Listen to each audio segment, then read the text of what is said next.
Hello guys, വൈക്കത്തഷ്ടമിയോടനുബന്ധിച്ച് beach മൈതാനത്ത് നടക്കുന്ന Vaikom fest കാണാനായിട്ട് വന്നതാണ്. ഫെസ്റ്റിന്റെ അടുത്തോട്ട് എത്തുമ്പോൾ തന്നെ നമുക്ക് ഭീമാകാരനായ ഒരു റോബോട്ടിക് ഗൊറില്ലയെ കാണാം. തലയൊന്നിന് 50 രൂപ വെച്ചുള്ള ടിക്കറ്റ് എടുത്തു കഴിഞ്ഞാൽ നമുക്ക് ഫെസ്റ്റിന്റെ അകത്തോട്ട് കയറാം.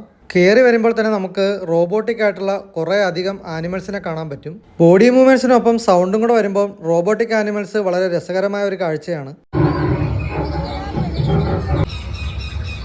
വൈക്കംകാരെ സംബന്ധിച്ച് വൈക്കം ഫെസ്റ്റിന്റെ ഏറ്റവും വലിയ പുതുമയും ഇത് തന്നെയാണ്. സ്ഥിരമായി കണ്ടുപിടുത്ത പട്ടിയും പൂച്ചയും കോഴിയും മാറി റോബോട്ടിക് ആനിമൽസ് വന്നു എന്ന് തന്നെയാണ് ഏറ്റവും വലിയ ഹൈലൈറ്റ്. ഏതാനും കുറച്ച് സ്റ്റോളുകൾ കൂടി കഴിഞ്ഞാൽ നമുക്ക് റൈഡുകൾ നടക്കുന്ന സ്ഥലത്ത് വരാം. രാത്രിയിൽ വന്നുകൊണ്ട് പല നിറത്തിലുള്ള ലൈറ്റുകൾ കൊണ്ട് കളർഫുൾ ആയിരുന്നു മൈതാനം. യുവാനെ സംബന്ധിച്ചിടത്തോളം ഇതെല്ലാം ഒരു പുതുമയുള്ള കാഴ്ചകൾ തന്നെയാണ്. കുഞ്ഞിന് കയറാവുന്ന 2-3 റൈഡുകളിലൊക്കെ കയറി കറങ്ങിയടിച്ച് ഞങ്ങൾ മൈതാനത്തിന്റെ വെളിയിലെത്തി. ഒരു കണ്ണാടി കച്ചവടക്കാരനെ കണ്ടപ്പോൾ യുവാന് പറ്റിയൊരു കണ്ണാടി മേടിക്കാൻ കയറിയതാണ്. മാറി മാറി വെച്ച് നോക്കി ഇതൊരെണ്ണം പൊക്കി. സമയം ഒരുപാടായി തിരിച്ചു പോരാമെന്ന് വിചാരിച്ചപ്പോഴത്തേക്കും നല്ല മഴ. അപ്പം മറ്റൊരു മിനി വ്ളോഗിൽ കാണാം. ബായ്.